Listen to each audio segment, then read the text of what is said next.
This looks promising.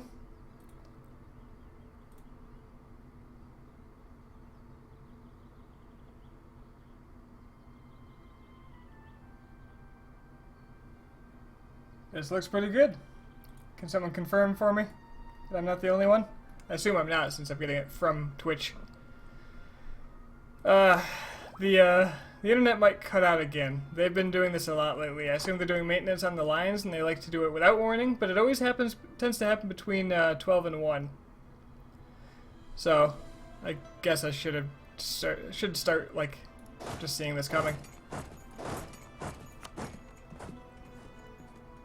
Well, it looks like I'm getting the stream back for me, so.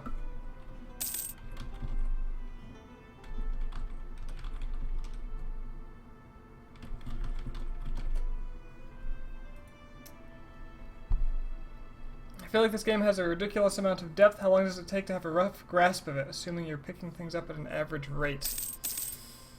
I really don't know what average would be. I only have myself as an experience.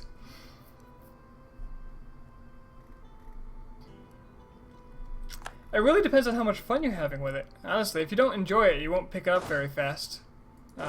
If you do enjoy it, it won't matter that much because you'll be having fun. I insist that unless you are trying to make money playing video games, skill comes far second to fun. I think a lot of people lose sight of that. But that's a bit of a tangent. How long would it take? Well, I've got about, I think it was like 1,200 hours, 1,300? 1,300 tonight.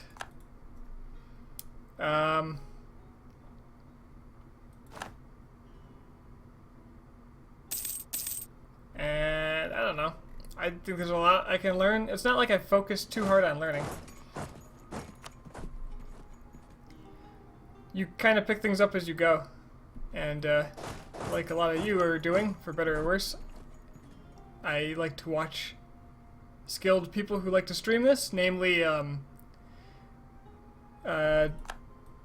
usually DDO Jake is my go-to, although the fun in the game for him has become doing reckless things and coming out on top, even if it hurts him. And actually that's pretty informative too, because you can kind of tell what can and cannot work very well. There's a guy named Flory Worry who does a channel and uploads his stuff to YouTube. And he does crazy shit. His understanding of the game is phenomenal. He's a bit eccentric though, so he might not be to everyone's taste. Do I want to do this? I want to hold off on that, don't I? A lot of other stuff I want to spend on. Looks like I'm nearly at 100% on these guys, so I can really just siege this province, pass it off to little buddy Serbia.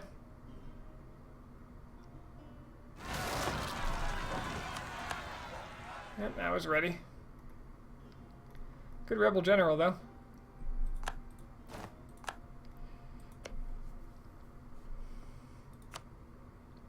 You learn a ton every time you play through. I learn a ton every time I play through, and I've got 1,300 hours on it.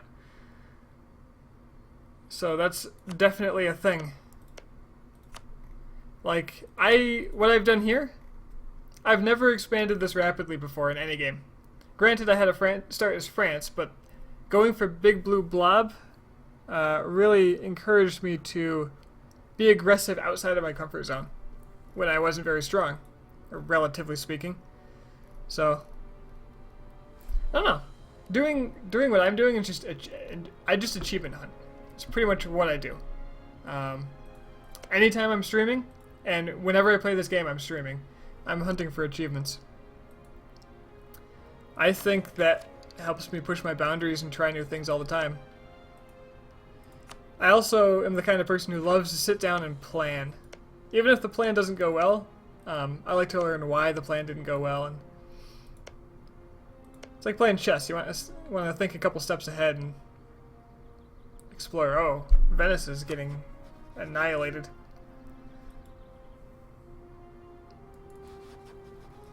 That doesn't look good. But not everybody likes to plan either, so some people just like to jump in and go by the seat of their pants, and that's fun too. But it's really just about learning what works and what doesn't. Another thing I actually do frequently, and you have to sift through a lot of garbage to get any good out of it, but the EU4 subreddit sometimes has some very interesting things. Alright, there's the Serbian cores. That should complete Serbia. So I'll integrate them when I can. And then I definitely want this in some capacity or another. I wouldn't mind... really wouldn't mind land over there either. I need all of it. What would be really nice if I could start drilling my way through the north of Italy, so I could have a land bridge connecting all of my land in the east to France proper. So I think these are strategically important.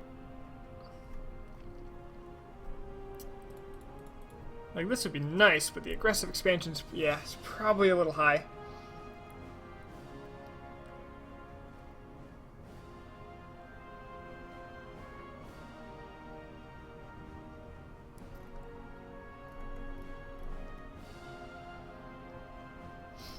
Oh, the real answer to how long do you have to play to learn is, I don't know.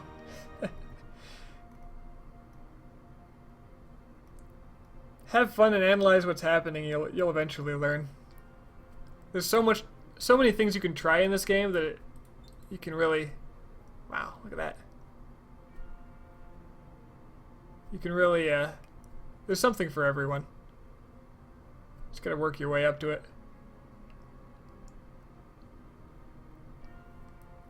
I've never done a world conquest. A lot of people like use that as their benchmark for good things, but I just haven't. I want to. I will eventually, I think. But that's even a bit too tedious for me. Most of the time, that's how it feels. Okay, that's a bit much aggressive expansion. Spain out of Muscovy.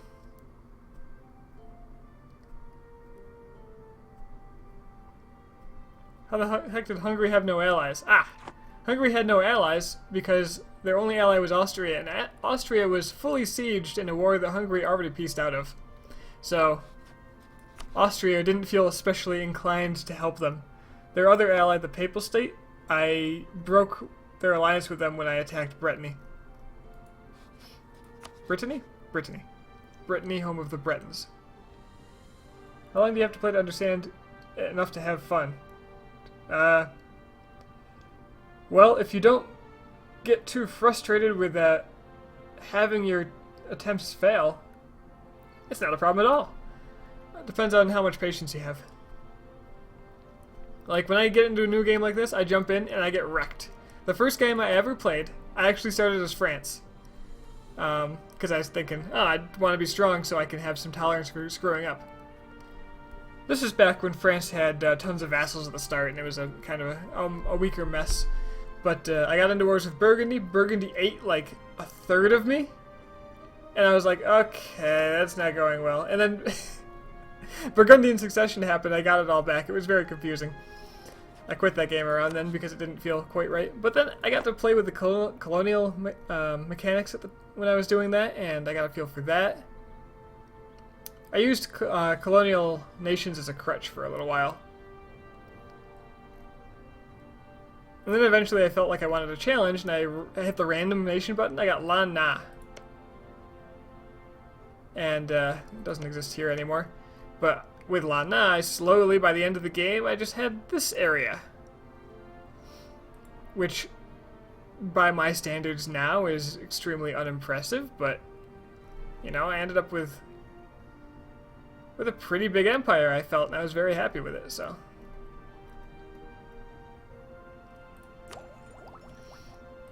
You can have a blast as long as your goals are reasonable. If something doesn't work, just scale it back a bit. Push yourself. Whenever this question gets asked, I feel like I'm rambly.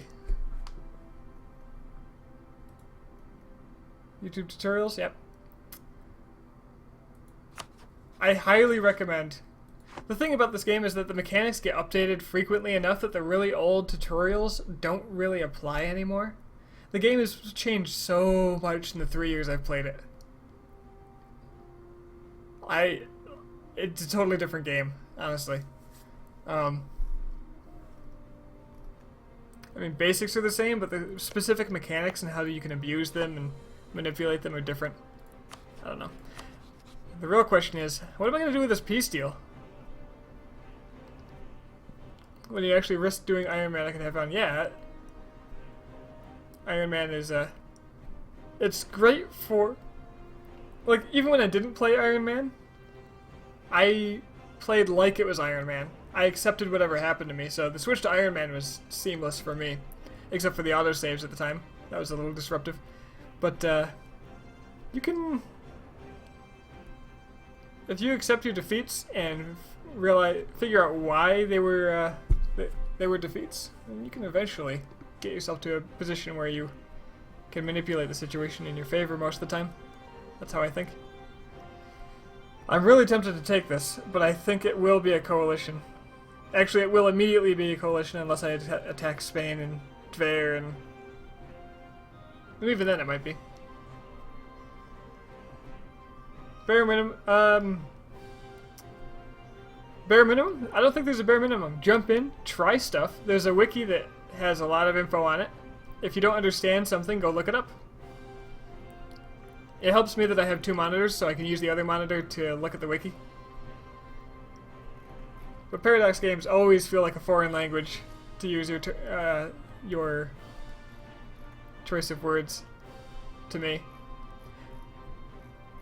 My intro was CK2, and that thing is still clunky and arcane at times. And I have as much time in that as I do in this. This makes me nervous. It's a lot of aggressive expansion.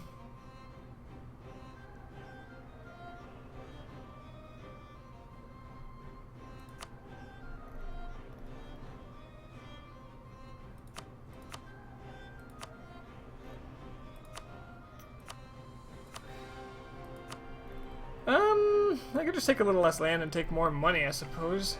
Let's see, that's pretty good. War reps are nice. It's still not enough war score.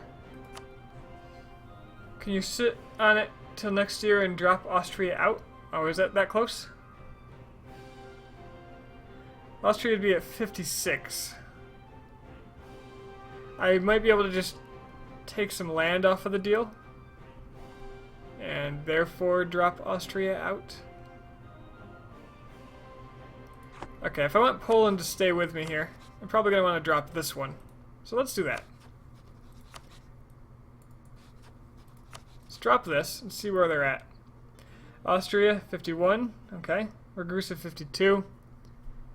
Papal State's got a truce with me, so they don't matter so much. Hungary will have a truce, and they won't even be that bad.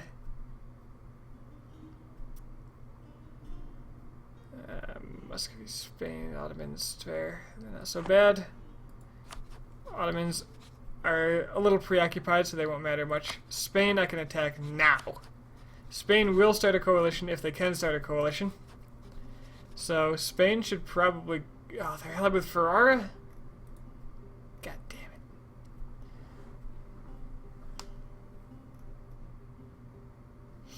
But yeah, I'll wait till the end of the year.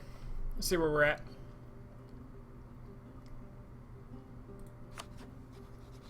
If I had more prestige, the impact would be less.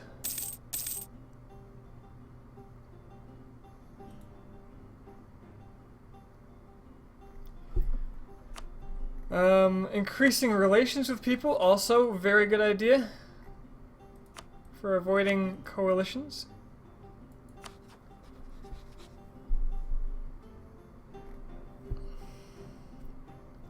That is a beefy Ferrara.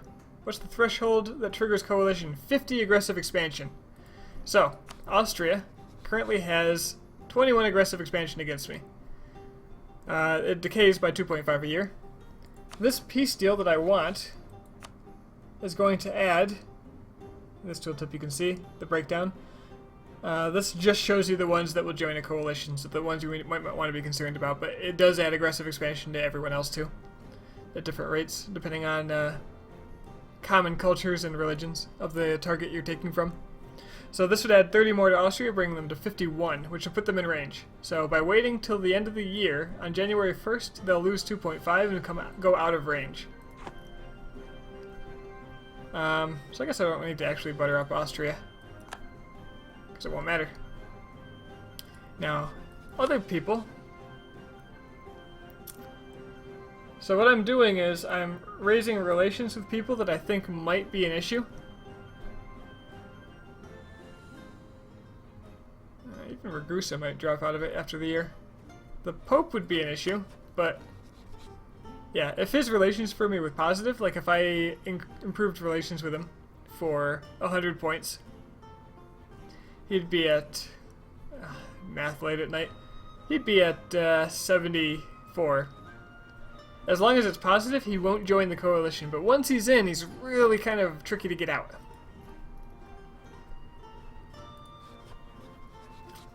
They won't start a coalition unless they think they can get a bunch of people in it that will be able to beat you, too. So if you're strong enough, you can kind of ignore people. But if there's enough of them, they will join a coalition. The Popal State. Might be worth it to, well, I have a truce. Actually, that truce is expiring relatively soon. So I will improve relations with the Pope.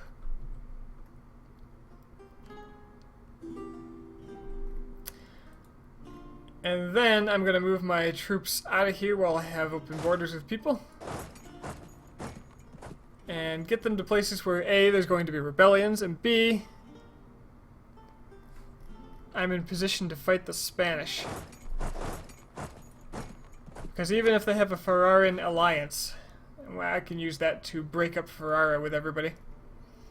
I will need to deal with them. Spain's got to be broken down into tiny, bite-sized pieces until they're no threat to anyone. Such as the French decree.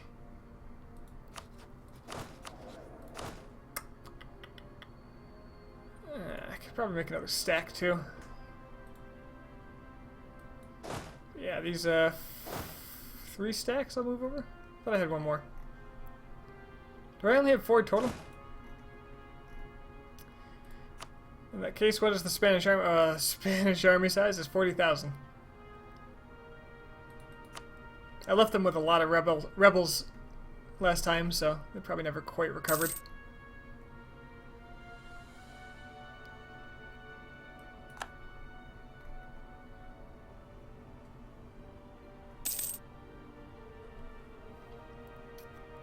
So this is a 4th stack. I probably want to build an entirely new stack just to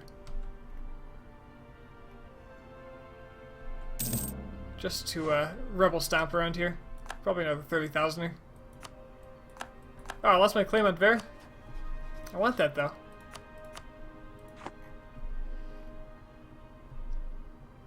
What achievement am I most proud of? That's a good question.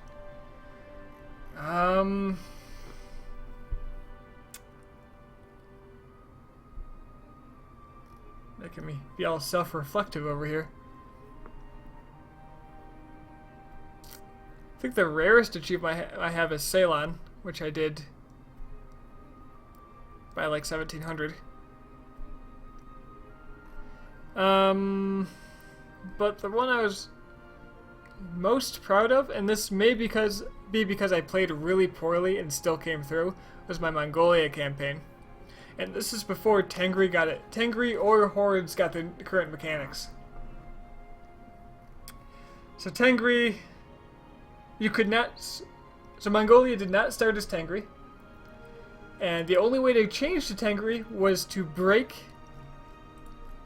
under animist rebels, which required me to let them take half my country and break me. And then to let the Tengri rebels break me. that crippled me pretty badly. Also, this land is terrible. So even though I had I had a lot of the steppe, there was a intact Ming. The Ming never fell apart. There was a Russia, and there was a strong Ottomans / Persia, all of which I had to take down. And they were allied to each other, and it was awful. In the end, I did militarily push through Russia, defeat the Commonwealth, I think, twice, defeat the Ottomans once, and take Persia. And at the very end, with like 10 years or something to go, Ming and Korea, I had to declare war on Korea, which brought Ming in as an ally. This is back when Westernization was a thing. Ming was not Westernized, and I was. So I occupied the capital, 100% of Korea for 5 years, and used Korea's 100% to turn Ming into a... what do you call him?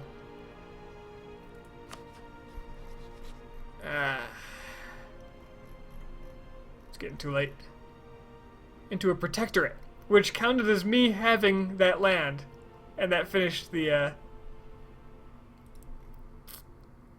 whatever that achievement's called. But I had to own Persia, Russia, and China as either Mongolia or the Great Horde. Mongolia was the harder one, so I did that. And I switched to Tengri before any of those mechanics were in place. Ming doesn't fall apart nearly as often now. I've only had them implode 1 out of 50. They've imploded in all of my recent games.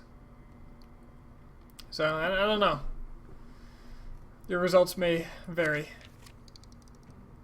And I usually leave them the hell alone if they don't implode. Alright, it's the end of the year. I can, let's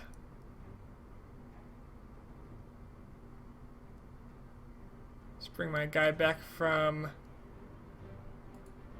Rome. And let's end this war. Okay. This will trim down the numbers here. Ragusa is still in it. But I don't think I care. Hungary, the Papal State, the Great Horde was already in it. Spain was already in it. Ottoman's already in it. Muscovy already in it.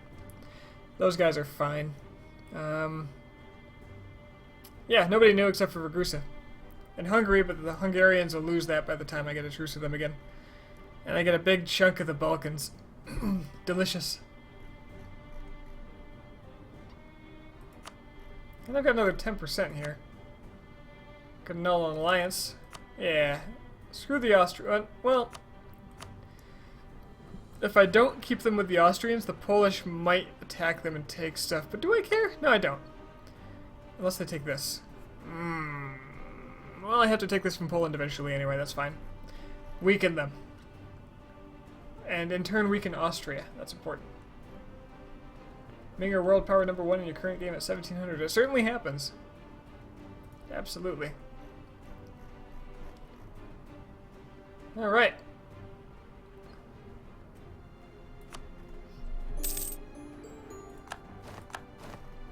Delightful.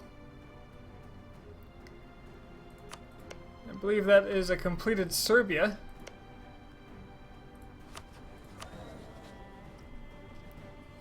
Who are going to get uppity because they, I don't want them to convert this land. Oh, wait. Oh, they can't convert it. Religious zeal. Thank you, Hungary. Okay. So I can integrate these guys soon, and if I want to do that, I might as well put them on Skutic. So they won't fight in the wars with me, and I want to take Aragon off of Skutic.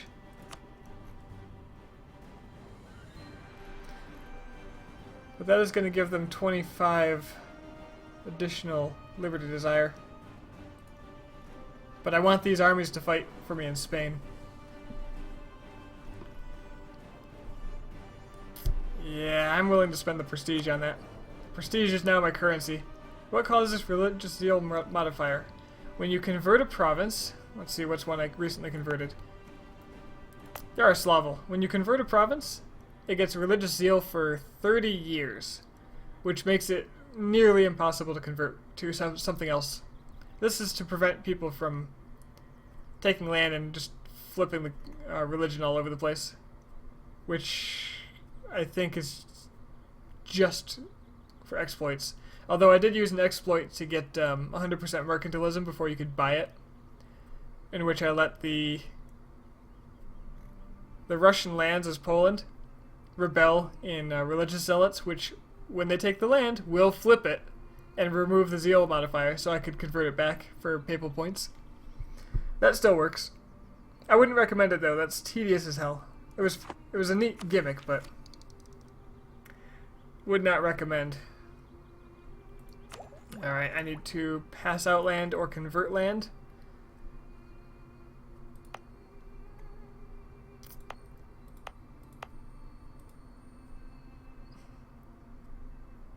Also, when a center of reformation changes the religion, it also gives it zeal, which is likely what happened here.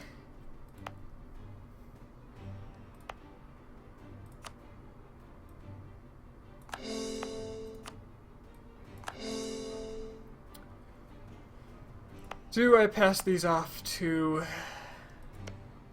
the Romans?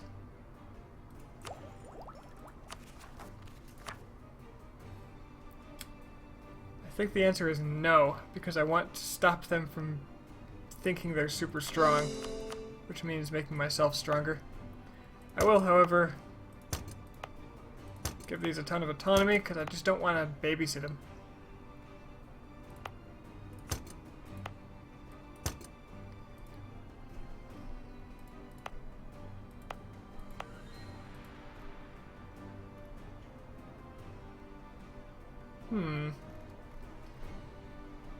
Alright, I'm almost done with the Balkans here. So, forming the Roman Empire, which is my end goal for anyone who doesn't know, requires all these!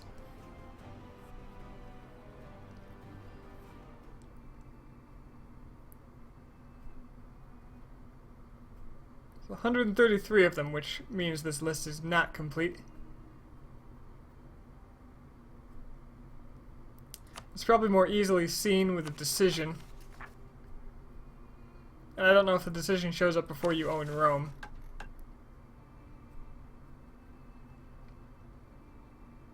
Nah. But I basically need France, Iberia, a couple of places in Britain, the southern Mediterranean, the Balkans, Anatolia, Mesopotamia, because they included what's-his-name's conquests down here. I think some of this stuff. And for the Mare Nostrum, of course, Italy. For the Mare Nostrum achievement, you also need the entire coast of the Baltic and the Black Sea, which is why I keep saying I need this. This stuff up here is just bonus. I'm really just pounding down on Muscovy so I have one less person to worry about.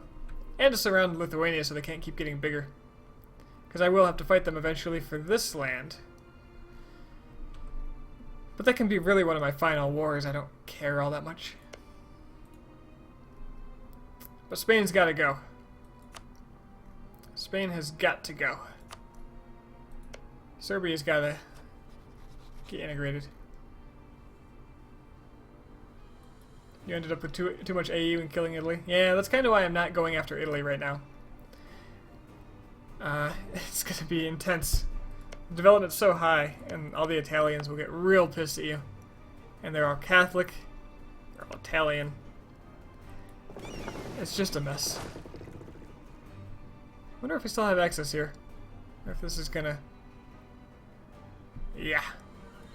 Oh, I got boats.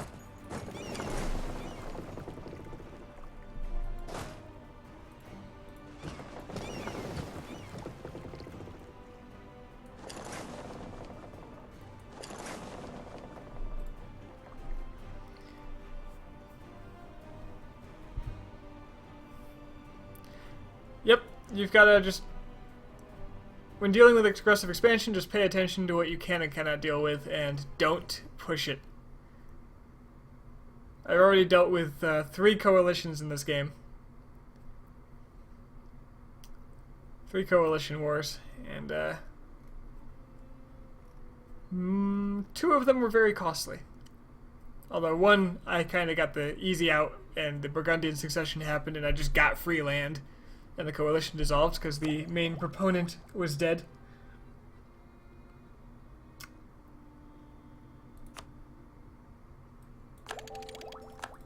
Oh, my legitimacy is kind of shit.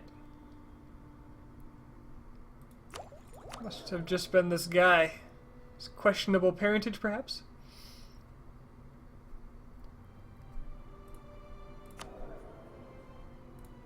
Who do I have royal marriages? Oh, that's not me. Alright, this looks legit. I see, ran out of time. Yeah. Yeah, it does happen. Honestly, I prefer to be aggressive early if I can, like the Ottomans here. I don't want them to get big. Now they never will. But they were a big threat, so they were target number 1. If you use Pope points to get it up, that's not a bad idea. Will help with this rebellion too. Legitimacy. Yeah. Yeah.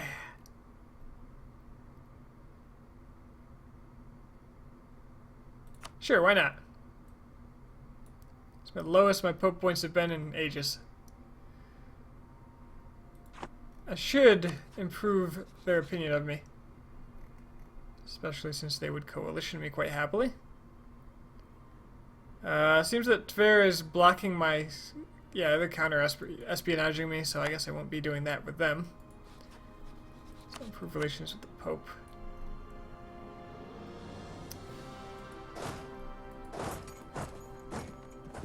Bring them down here. Got a full stack there. I've got to deal with Ferrara, though.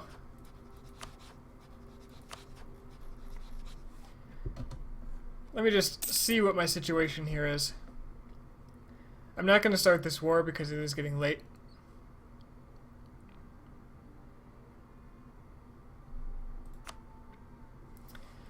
Poland will help me. Oh, Ferrara won't even join them. Never mind. This is a... this is in the bag. Ferrara won't join because they like me.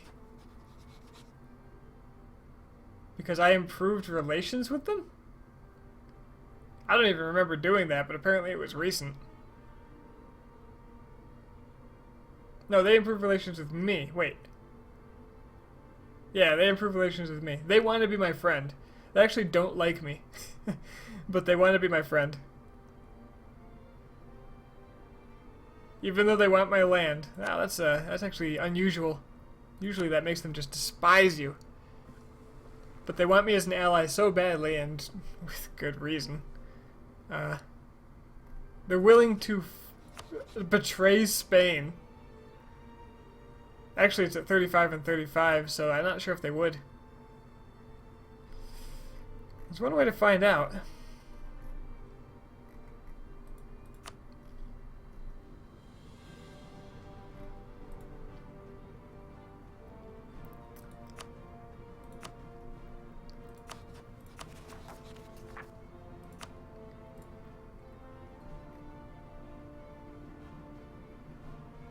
Definitely gonna have rebel problems here.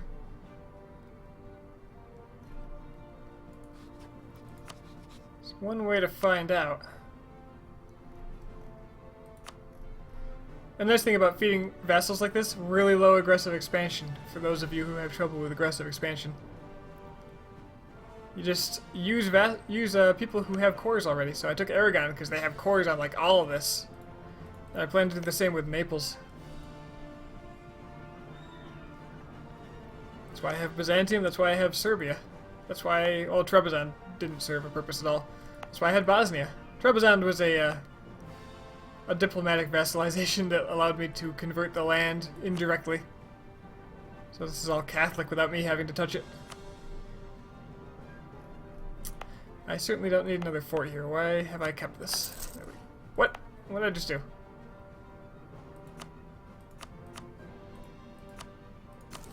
Let's not buy a fort. Let's delete the fort. Slightly different. Upgrading some of these. Costs double though. It's so hard to justify. Also, 2 forts right here is hard to justify. I'd almost rather delete this one and upgrade Guria. Because Guria covers this whole area. It's really nice.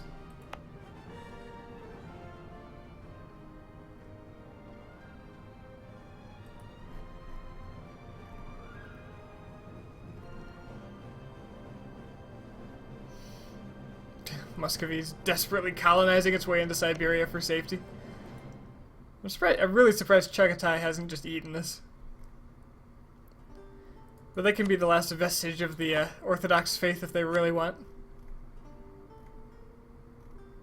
Well, granted, there's right now there's Serbia, and I guess Wallachia is the only other free one.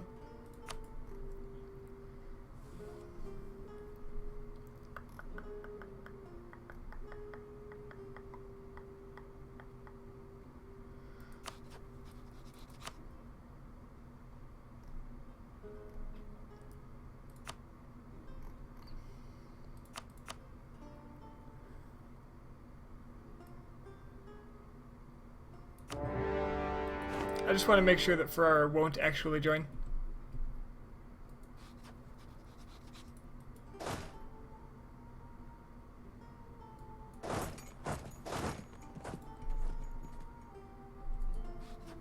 Yep. There was a League War, and actually there is a Protestant Empire. Because Poland joined the Protestants, supposedly to fight with the Emperor at the time. I don't even remember who it was. It wasn't Austria. And the Protestants won. So the HRE is mostly Protestant. Ah, stop converting my shit! Goddamn Protestants.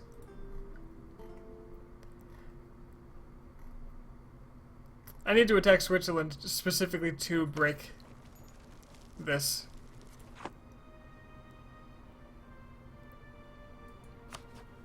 Does it say owned by Ferrara? Oh, they're occupying it. That's when I got my free war on Hungary. No, that was a long time ago. The free war on Hungary was just because the Austrians were fighting with the people. I don't know. There was some HRE war that were all over the place. Did Poland eat into Brandenburg? I guess not. They just look long.